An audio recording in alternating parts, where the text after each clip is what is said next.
compañías como Pepsi, compañías como Marriott, compañías como Starbucks, compañías como el propio CDC, el propio Ministerio de Sanidad americano, acaba financiando esas páginas web. Los algoritmos buscan públicos y estos nombres son ahora mismo los que están poblando todo esto. Hay un negocio milmillonario y hay una amenaza contra la seguridad nacional. Y estas son las dos claves que les vamos a presentar para este debate. Porque hay un negocio privado y hay una amenaza pública. Tanto que con esto se pueden intentar, y en ocasiones conseguir, manipular elecciones. Lo hemos visto ya. Y nos vamos a sumar a esto. Granjas de bots. Pueblos dedicados a colocar mentiras. Vicent San Clemente, ¿qué tal? Muy buenas noches.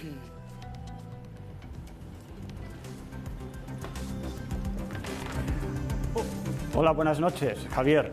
Vicent. Pues efectivamente, hemos estado en el pueblo de Veles, en Macedonia. Allí nos dimos cuenta de que había más de 180 páginas de política norteamericana realizados por un grupo de amigos y conocidos de Veles. Dicen jóvenes, no tan jóvenes, tenían 30 años y el suficiente conocimiento de Internet y de marketing como para ganarse un sobresueldo algunos y hacerse ricos otros enviando mensajes a las páginas conservadoras norteamericanas. ¿Cómo lo hacían? Pues su principal fuente de información venía de Norteamérica, por ejemplo, de la cadena Fox o de Breitbart, de páginas que eran sobre todo conservadoras. ¿Qué hacían? Un corta y pega. Sin conocimiento de inglés apenas cambiaban titulares, cambiaban también, añadían unas fotos y lo enviaban a Google AdSense y de allí pasaba a Facebook. Recordemos, respecto a lo que has dicho tú antes, que durante el año 2016 Google y Facebook tuvieron más de 22.000 millones de dólares de beneficio en sus anuncios publicitarios. Vicent, y hay jóvenes pueblos, literalmente, granjas, macrogranjas de bulos, jóvenes que están cobrando por colocar esto, por colocar mentiras para favorecer o para trucar o para, en fin, desequilibrar unas elecciones, por ejemplo.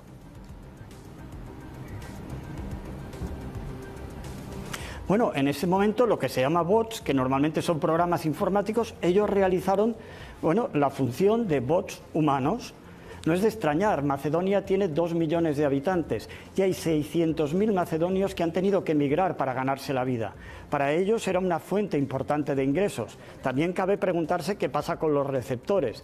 El 23% de los norteamericanos reconocía que su principal fuente de información en ese momento era Facebook. Y tenemos un informe de la Universidad de Ohio que demuestra que un 10% de los votantes de Obama se pasaron a Trump y un 4% que desertaron de Hillary Clinton lo hicieron por creerse fake news.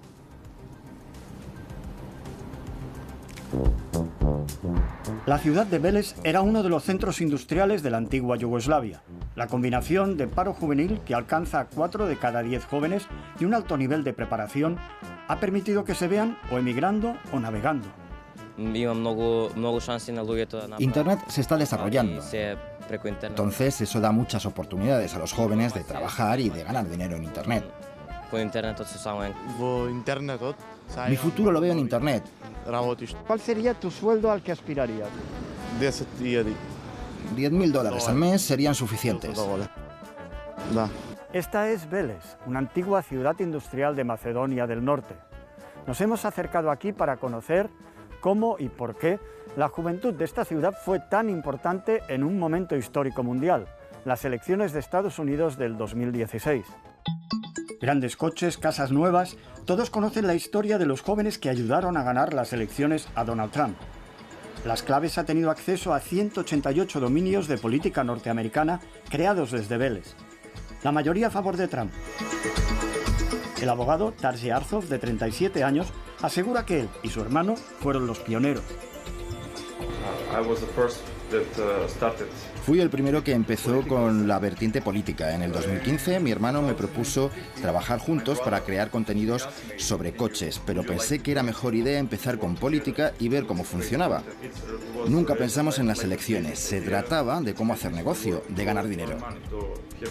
Crearon el dominio usapoliticstoday.org. Se unieron al grupo de veteranos a favor de Trump. Tuvieron 2 millones de seguidores en Facebook. Sus amigos de Vélez siguieron su ejemplo a base de corta y pega con páginas norteamericanas. Todos los autores cobraban por porcentajes. Si creaban contenidos de calidad, obtenían más dinero. Propietarios, autores y plataformas se repartían los ingresos. Arzoz se asoció con los californianos Ben Goldman y Paris Wade, intercambiando contenidos. Llegaron a decir que Obama se marcharía del país o que Chelsea no era hija de Bill Clinton. Google y Facebook cerraron las páginas de Vélez en el 2017 y un año después la de Arzoz. El gran dilema es si actuaron por libre. Niega haber coincidido con la agente rusa Ana Bogacheva, que atravesó Macedonia en coche a mitades del 2015. En las librerías de Macedonia descubrimos un libro, Cómo elegimos al presidente norteamericano, del periodista e historiador Alexander Kukulev. Една група от 10 на 15 млади луѓе кои живеат во Велес. Un grupo de jóvenes, muy inteligentemente, encontró huecos legales para ganar dinero. Што интернет како условно речено нов медиум ги нуди, нели на Google му е многу важно да има сообраќај. Google les ayudó a generar el tráfico necesario y Facebook les ofreció entrar en grupos con más de 100.000 miembros. Да влегуваат во групи кои бројат по стотици илјади членови. Y claro, los usuarios hacen clic, eso es lo que ellos necesitaban, que hicieran clic en sus contenidos. Работата им е завршена. Ниф им требаше клик. Има некои гласи. Antes, durante y un día después de las elecciones de Estados Unidos, hubo al menos un funcionario ruso en la ciudad de Vélez. Во Америка, еден руски државен службеник. Y este negocio, el negocio de la mentira, es un enorme negocio privado y una amenaza pública. Es un jaque a la seguridad nacional. Hoy, para este debate y para estas cuestiones, hemos invitado al general Ballesteros, ya le hemos dado la bienvenida. Hemos invitado a Enrique Dans. Enrique Dans es profesor de Yale University, especializado en estas áreas. Hemos invitado a Javier de la Cueva, es abogado especializado en tecnología e Internet. Y hemos invitado a Leticia Rodríguez, profesora de comunicación de la Universidad de Cádiz. Todos ellos son expertos en este área en concreto. Gracias por estar con nosotros. Muy buenas noches. Y notarán ustedes una ausencia. Las grandes tecnológicas han hecho esfuerzos en los últimos meses, cierto, pero no han querido sentarse a esta mesa aquí. Han sido invitadas, Google ha sido invitada a Facebook. Ninguna de ellas ha querido estar en esta mesa esta noche. Así que, insisto, hemos procurado que el debate sea plural y les voy a plantear el debate en términos equilibrados. Pero le quiero plantear primero, general, la pregunta nacional, quiero luego ir a soluciones y demás debate. Y en este debate digo que la autoridad está a este otro lado de la mesa, porque hay un pulso entre la verdad y la mentira y hay medios que están intentando levantar la verdad frente a muros de mentiras, insisto, que mueven 2.600 millones al año. Cualquiera de los medios de comunicación de este país quisiéramos tener ese presupuesto. Así que, general, la primera cuestión es esta. ¿Esto es una amenaza para la seguridad nacional? Sí, así lo reconoce la Estrategia de Seguridad Nacional que se aprobó el día 28 de diciembre. Lo reconoce como uno de los elementos que pueden constituir una amenaza y una amenaza seria a la seguridad nacional. El reportaje deja muy claro cómo a través de esos bots o de trolls se puede manipular, se puede hacer injerencia en un país extranjero y manipular y retocar las elecciones. Y que desde otro país pues se pueda hacer que salga un candidato o que salga otro. Y además luego es imposible probar que esa injerencia tuvo la relación causa-efecto, es imposible demostrarla.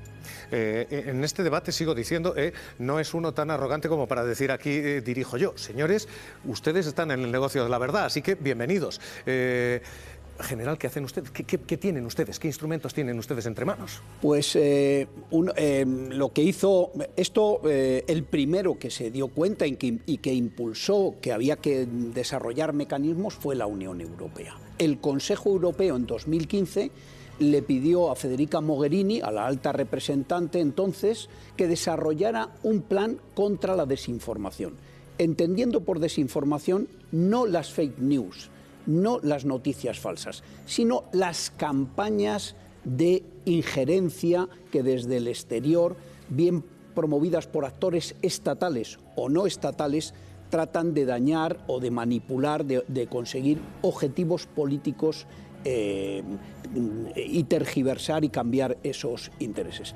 En ese plan que le pidió el Consejo Europeo a Federica Mogherini que lo pusiera en marcha, se aprobó en diciembre de 2018 y en ese plan se le pidió a todos los Estados miembros que desarrollaran sus propios planes. España, concretamente, en marzo de 2019, desarrolló un método, un procedimiento, se llamó un procedimiento para integrar a todos los que podían detectar organismos, hablo de organismos del Estado, fuerzas y cuerpos de seguridad del Estado, que trabajan en ciberdelincuencia, pero que a veces se pueden encontrar con que detectan campañas de desinformación, CNI y demás, y toda esa información se integra en el Departamento de Seguridad Nacional, se analiza efectos, causas, consecuencias y qué se puede hacer. Y eso es lo que en España se aprobó en su momento, se aprobó como una metodología para integrar información, para aprovechar todos los recursos de Estado. Pero repito, no se dedica nadie a visualizar qué es lo que publican los medios de comunicación, ni siquiera las redes sociales. Sí nos dedicamos a detectar campañas de desinformación con intentos de injerencia que dañen los intereses nacionales. Pregunto aquí a todos, voy a hablar enseguida del negocio privado, insisto que lo es, y es escandalosamente millonario, pero tenemos una amenaza que ha pasado por debajo del radar, en la que no hemos caído. ¿Nos ha librado de algo, general, las estrategias que han puesto en marcha tanto la Unión Europea como el Gobierno de España? ¿Nos puede contar? Es decir, ¿nos ha librado de alguna injerencia? A ver, sí. Sí, los hemos tenido aquí. Sí, nos han librado. La razón por la que la Unión Europea saca ese plan precisamente en diciembre de 2018 es porque en 2019 iba a haber elecciones en mayo al Parlamento Europeo. Todos lo podremos recordar. En el caso de España se daba otra circunstancia. Además de las elecciones al Parlamento Europeo, iba a haber elecciones municipales y iba a haber elecciones nacionales. Ese fue el motivo, si no recuerdo mal, en abril. Ese fue el motivo por el que se sacó rápidamente un procedimiento. Y gracias a esos procedimientos, la Unión Europea desarrolló lo que se llama, con el acrónimo RAS, el Sistema de Alerta Rápida. Y tiene 3 departamentos orientados a la lucha contra la desinformación. Uno que mira hacia el este, otro que mira hacia los Balcanes y otro que mira hacia el sur. ¿Qué ha logrado? Ha logrado que en las elecciones que ha habido con posterioridad no se hayan detectado injerencias procedentes del extranjero. Quiero abrir el debate. Simplemente quería, para que la gente que nos ve lo pueda entender, si puede concretar exactamente un caso concreto cuando está hablando de que se ha podido interceptar, ¿de qué estamos hablando? Son campañas, lo han contado en el reportaje, lo han contado cómo se hizo la campaña favoreciendo en 2016 en las elecciones norteamericanas al presidente. ¿A quién se intentaba favorecer? Aquí es la pregunta que le están haciendo. Lo hemos visto muy claro, pero yo me refiero aquí en España. ¿Ha habido algún caso concreto de algún lugar extranjero que ha querido favorecer a algún partido de España concretamente? Esa es la pregunta. En elecciones no. Por ejemplo, en Francia se favoreció, hubo un intento de favorecer a Marine Le Pen. Permítanme abrir la mesa y permítanme preguntarles a los demás. Falta conciencia en esto. Ustedes están, los dos, ustedes están en esto.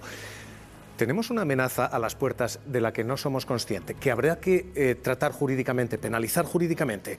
Les pido lectura a los 3, primero, de esto. ¿Tenemos un problema del que no somos conscientes? Enrique Dans.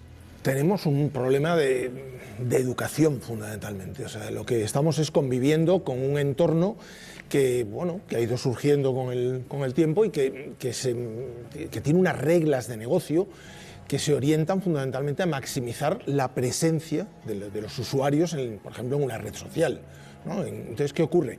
Que si la métrica que tiene que optimizar es la presencia de una persona en esa red social, ¿qué hace? pues en una primera capa le da más de aquel contenido que le gusta o que le hace reaccionar, ¿no? Entonces, por ejemplo, Facebook da mucho más valor a una reacción enfadada que a una reacción de un me gusta. ¿Por qué? Pues porque lógicamente hace reaccionar más a esa persona, ¿no? En una segunda capa, lo que hacemos es que los algoritmos además te refuerzan aquello que te hace reaccionar basándose en tu red. Un algoritmo del tipo, pues los pájaros de plumaje parecido hacen lo mismo, ¿no? Entonces, ¿qué ocurre? Que con esas dos capas tú lo que haces es consumir cada vez más contenido de aquello que te da miedo, te radicaliza, te hace reaccionar más. ¿Cómo se lucha contra esto? Pues hombre, habrá que poner cierto control en esos algoritmos, por un lado, y luego a medio o largo plazo se lucha, casi generacionalmente, con la educación. Finlandia, que tiene uno de los sistemas educativos mejores del mundo, lo que está haciendo es intentar introducir esos contenidos en todas las asignaturas, ¿no? Es decir, no puedes aspirar a que se eduque a una generación si la privas de esos contenidos y si excluyes Internet, redes sociales, etcétera, de las aulas y de la educación. ¿Cómo se lucha contra esto? Leticia Rodríguez, ¿cómo se lucha contra esto? Me pones la pregunta del millón, la más difícil. Sí, porque es cierto el argumento. El argumento es, si tú bloqueas esas páginas, estas que acabamos de ver, probablemente, primero, todas ellas ya llevan esto, Big Tech hates us. Las grandes tecnológicas nos odian. Eso ya es parte de su logotipo. Pero segundo, puedes hacerlas más atractivas. ¿Cómo luchamos contra esto? Sí, de hecho, ellas mismas tienen mecanismos para salir de esas listas negras, porque automáticamente cambian la URL y se transforman en otra página web. Yo coincido con Enrique en que lo fundamental es primero establecer una alfabetización mediática y digital y pedir educar a la gente. Efectivamente, y pedir a las instituciones que se comprometan, tanto económicamente como con los programas. En España tenemos unas asociaciones fantásticas de periodistas que pueden participar, que pueden dar todo su bagaje para establecer programas que sean de alguna manera universales, que lleguen a todo el mundo, independientemente de su grado de finalización de estudios. Es decir, que podamos ir al aula donde hay un chico en primero, segundo, tercero, cuarto de la ESO, de ayudarle a que entienda cómo funciona un medio de comunicación, pero a que entienda también cómo funciona el consumo de contenido digital, cómo son las influencias digitales, qué es un medio de desinformación, que es de lo que estamos hablando ahora, pero también por qué una persona que es youtuber y tiene seguidores está marcando influencias, si se puede fiar o no de ese youtuber.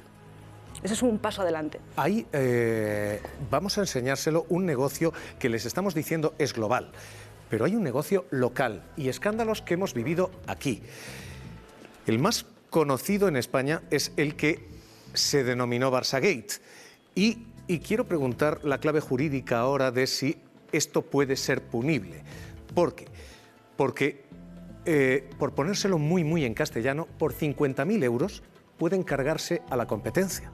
Por 50.000 euros pueden ustedes montar una campaña de desinformación contra quien sea enemigo. Vamos a echarle un vistazo a esto, al Barçagate, y a lo que fue uno de los escándalos que compraron exactamente esto, un escándalo de opinión. La antigua cúpula del Barça, según estamos todavía investigando, presuntamente paga esto. Paga por atacar a los críticos del Barça. Y entonces se montan páginas web falsas, como esta, Sportleaks, que literalmente venden esto, que Messi no renueva porque está en un pacto secreto con Roures, robando el Barça. Por cierto, sutil la imagen, ¿eh? Roures arrancando el escudo del Barça. Y después se ataca a todos los que son críticos con aquella directiva del Barça. Y entonces se publican mentiras como esta, que Guardiola ha destrozado 4 coches de alta gama borracho porque sin Messi no sabe conducir. Esto se paga. Esto lo paga presuntamente la antigua cúpula del Barça para destruir a sus críticos. Y después se pone en cuestión a personajes como Piqué, de quien se dice ya no es lo suficientemente catalán, ahora es demasiado español, porque es crítico a aquella directiva. Y al final lo que se hace es esto. Se obtiene un mapa de impactos. Por 1.800.000 euros uno puede comprar 51 millones de impactos. Y tenemos esto que están viendo. una página falsa creada que se llama Respeto y Deporte, que consigue 16 millones de impresiones. Y tenemos Sportleaks, que consigue 6 millones de impresiones. Y tenemos una página Alter Sports dedicada a atacar a los antiguos críticos, a la antigua cúpula del Barça, 13 millones de impresiones. Lo que están viendo es parte de un informe que recibe la antigua dirección del Barça y que suma esto: 58 millones de impresiones, 51 millones de impactos. Por 1.800.000 euros se puede comprar esto. Y este es el escándalo a más escala que hemos visto. Pero el negocio de la desinformación, la venta de la mentira, se puede empezar con cantidades casi tan insignificantes como 50.000 euros. Los Mossos han detenido de una empresa para supuestamente difamar a jugadores y detractores de Bartomeu en las redes sociales. Del Barça. En relación a la contratación de una empresa para supuestamente difamar a jugadores y detractores de Bartomeu en las redes sociales. Hola, Juanjo. Hola, Xavier, ¿qué tal? Muy bien. ¿Cuánto cuesta en España desacreditar a una persona a través de las redes sociales? Bueno, desacreditar o trabajar la reputación online de una persona se puede hacer por unos 50.000 euros al año, y de una corporación conocemos casos hasta de 1 millón de euros. Un empresario me quería contratar mis servicios y yo pensaba que me los contrataba para poder mejorar su imagen y la de su compañía, y me di cuenta que lo que en realidad estaba buscando es que dañara a los trabajadores y sindicatos con los que estaba negociando. En ese momento, obviamente, dejamos de trabajar.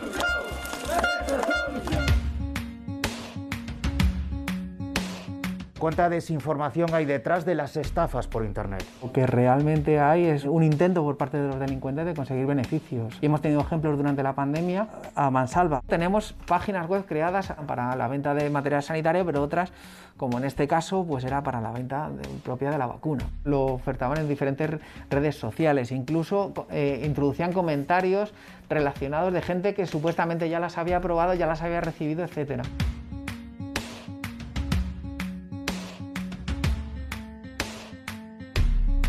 ¿Es fácil crear una página web que nos desinforme? ¿Y cuándo empezamos a ganar dinero? Sí que es fácil crear una página web que desinforme, realmente es fácil crear una página web a día de hoy, en la actualidad. El poder monetizarla es en función de la capacidad que tú tengas de hacer ese contenido accesible a mayor tráfico o a menor tráfico. De ahí que siempre se movilice y se gestione a través de, bueno, titulares sensacionalistas, uso de palabras que puedan ser un poquito más llamativas.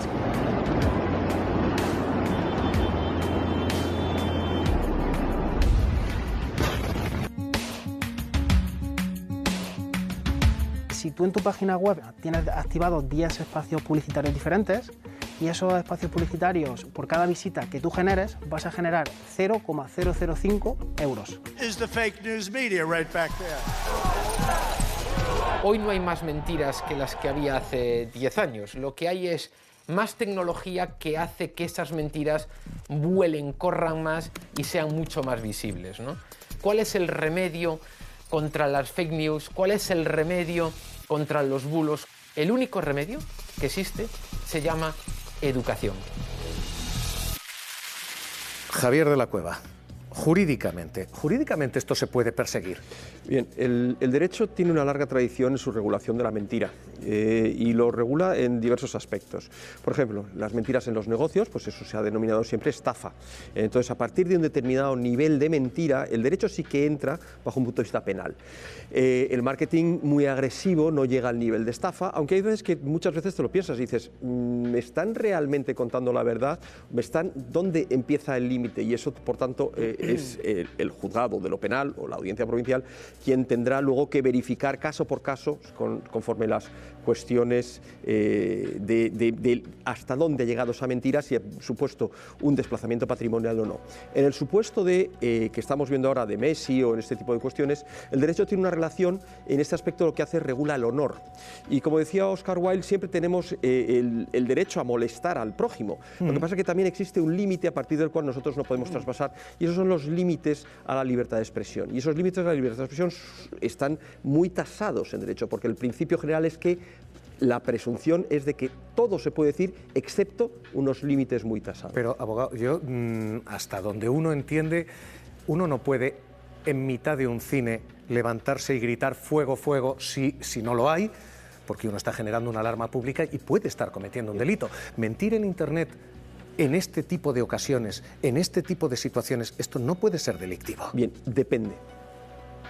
La respuesta siempre ante una cuestión de tipo jurídico, el 99% de los casos es depende. Enséñeme el caso concreto y sobre él le puedo hacer un análisis un poco más detallado. ¿Por qué? Porque hay tantos parámetros y tantos matices y sobre todo hay tantas inteligencias que saben dónde no llegar y a partir de qué límites no se debe traspasar que puede llegar a sistemas de discusión que incluso tardan años en resolverse. Un ejemplo clásico, cuando el Tribunal Constitucional Español tuvo en su momento que decidir si un grupo de gente, que eran los judíos, podían ser sujeto pasivo de un atentado contra el honor y lo resolvió positivamente, pero hasta entonces hubo que esperar a esa resolución del Tribunal Constitucional, con lo cual siempre la respuesta va a ser, el 99% de los casos, depende. Ya saben que estoy diciendo, y les abro la mesa a todos, en esto jugamos una cosa en la que intentamos también mirarnos a nosotros, a los medios de comunicación. Digo, tengo sentados a los dos principales periódicos del país en esta mesa, al diario El País, al diario La Vanguardia. 2.600 millones. Estamos jugando en un terreno desequilibrado. Tenemos la batalla perdida. Bueno, es muy complicado, es muy complicado. Espero que no la tengamos perdida. No la tenemos perdida, pero nosotros lo principal que tenemos, tanto El País como La Vanguardia, es nuestra marca, la reputación. Y las fake news nos ponen este tema en cuestión. Como bien se ha dicho en la mesa, es un tema de educación. Yo no demonizaría las redes sociales. Las redes sociales están ahí y hacen un papel importante. Y han cambiado mucho el ecosistema informativo y han ayudado a que hoy en día todo se acaba sabiendo y hay mucha más libertad seguramente que había hace unos años cuando empezamos a trabajar en el mundo periodístico. Pero hace falta educación. En ese sentido, no es lo mismo una noticia que la publica un semanario anónimo como este que hemos visto, que la publica La Vanguardia o la publica El País. Y este es nuestro rol. Ahora, parte de nuestro esfuerzo diario y que hacemos cada día, y Pepa no me dejarás en este sentido por mentiroso, es ya no solo publicar la mejor noticia, las mejores informaciones de lo que sucede, sino sobre todo no dejarnos llevar por absolutamente campañas insidiosas de todo tipo que empresas, partidos políticos y toda clase de gente quiere influir para que los grandes medios acabemos entrando en estas dinámicas. Pepa, bueno.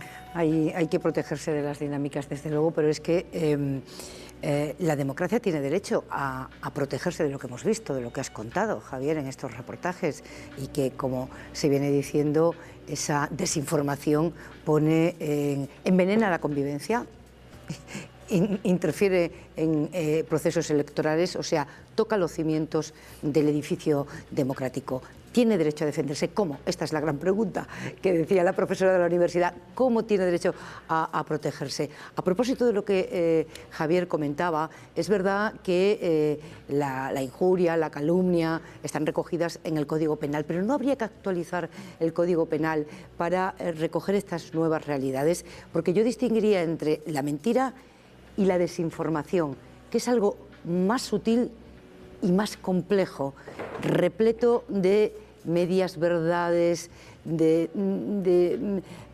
rumores, de cosas muy sutiles que acaban creando un estado de ánimo que acaba repercutiendo en la realidad, como vimos en las elecciones en Estados Unidos. ¿Habría que replantearse cómo tipificar las nuevas realidades?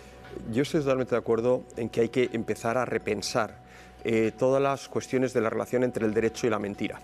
Vamos a ver, en primer lugar, durante 2500 años hemos estado planteándonos qué es la verdad.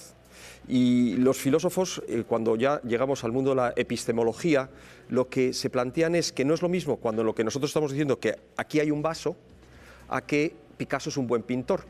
Entonces ya estamos hablando de dos verdades que corresponden a dos elementos que son diferentes. Un elemento que es de tipo fáctico, un elemento que es de tipo valorativo. El elemento de tipo fáctico, su lugar sería la ciencia. El elemento de tipo valorativo, su lugar sería la estética, la ética.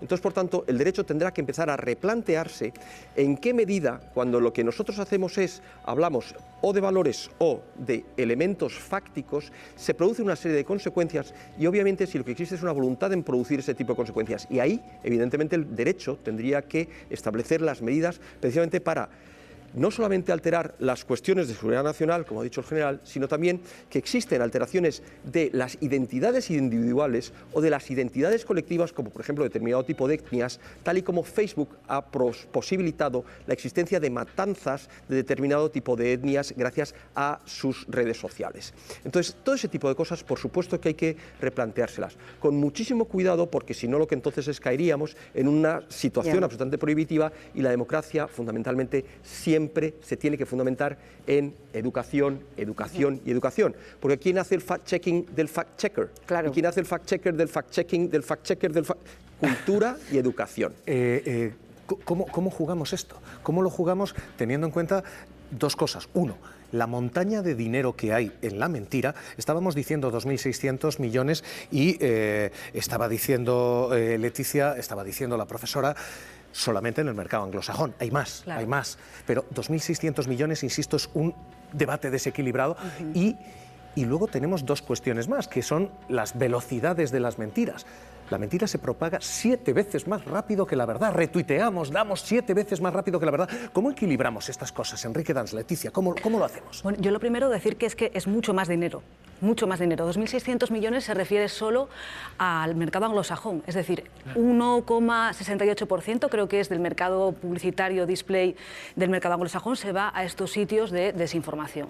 Pero, por ejemplo, en habla hispana encontramos que son 12 millones de dólares que se van a 56 portales que distribuyen desinformación, ¿vale? O sea, ya tenemos dinero añadido. Luego está la realidad local. Por ejemplo, en Eslovaquia, que es uno de los países de centro-este de Europa que más desarrollo tiene de la industria de la desinformación, en 2018 el actor que más desinformación emitió se calcula que llegó a ganar 430.000 euros anuales.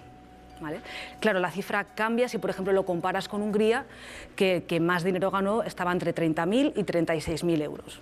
¿Vale? Pero con estas cifras, vuelvo a decir, me perdonan el ejercicio de frustración, pero ¿y cómo respondemos? ¿Cómo nos defendemos? A ver, yo creo que el problema, estoy de acuerdo con lo que comentabas, de que los culpables no son las redes sociales, los culpables son, el culpable es la gestión irresponsable de esas redes sociales. Correcto. Es decir, ahora sabemos muchas cosas ya, ¿no? Sin embargo, sabiendo todo lo que no estamos ya en los inicios de las redes sociales, cuando sus consecuencias eran, pues eso, ya veremos, ¿no? No, ahora está muy claro. O sea, esas campañas que estás comentando no han violado las normas de Facebook, no han violado las normas de una red social, están jugando con las reglas.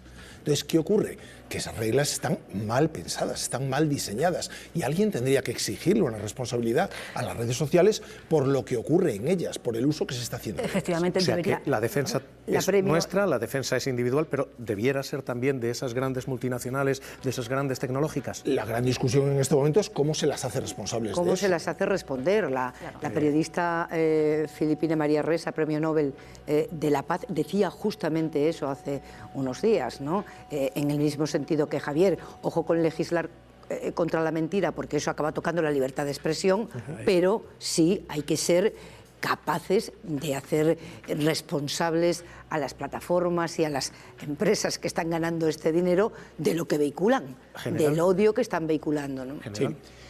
La Unión Europea estableció un código de buenas prácticas e invitó a las grandes plataformas y a las redes de comunicación a que se adhirieran a ese código de buenas prácticas como un sistema de autorregulación, invitándoles además a que pusieran una base de datos a disposición de sus usuarios, de forma que el usuario pueda contrastar lo que lee con los datos reales. Eso está funcionando y las grandes plataformas borran, eliminan información cuando llegan a la conclusión de que es falsa o de que hay una campaña.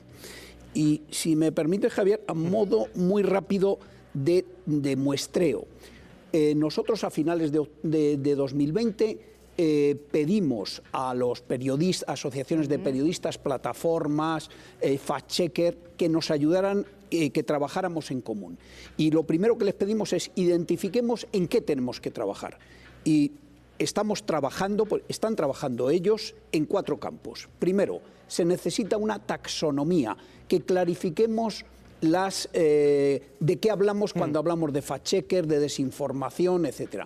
Segunda, legislación. Si tenemos la legislación suficiente o no, y lo están haciendo ellos. Tercero, preparar una estrategia de lucha contra la desinformación. Y cuarto, si no me recuerdo mal, es la alfabetización. Es cómo trabajar en formar a la gente. Y nos queda por decir... me van a permitir, pero es que efectivamente, educación, en el ejercicio de frustración de ver que esto que van a ver, esto se difunde en ocasiones simplemente, no porque haya un negocio, sino para hacer el mal. Campañas de desinformación en medio de catástrofes humanitarias.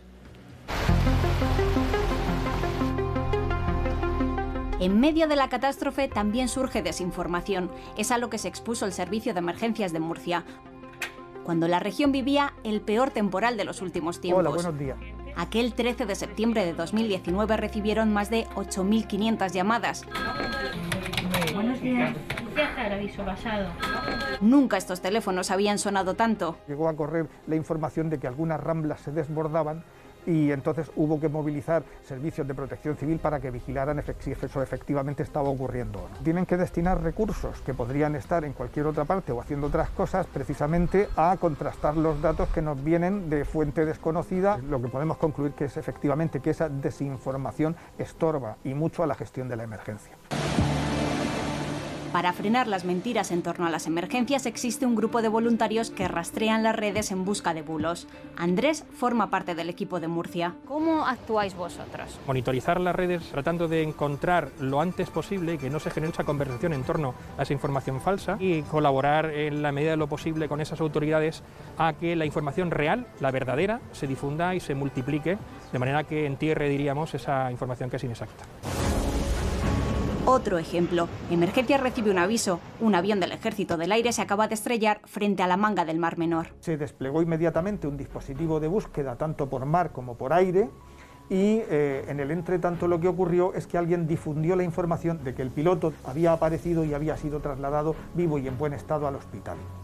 Esta información al parecer llegó a los familiares del piloto que recibieron infundadas esperanzas. Desde conversaciones entre particulares hasta algunos medios lo dieron como información confirmada. Un día terrorífico y muy triste, por más que uno intentaba convencer de que proseguía la búsqueda y que no había ninguna noticia, había noticias empeñándose que efectivamente el piloto estaba allí y estaba bien. El desenlace fue el peor. El fallecido era comandante del Ejército del Aire y profesor de la Academia General. Siempre nos preguntaremos por qué la gente tiende más a creer a su primo del WhatsApp que al Servicio Oficial de Emergencias.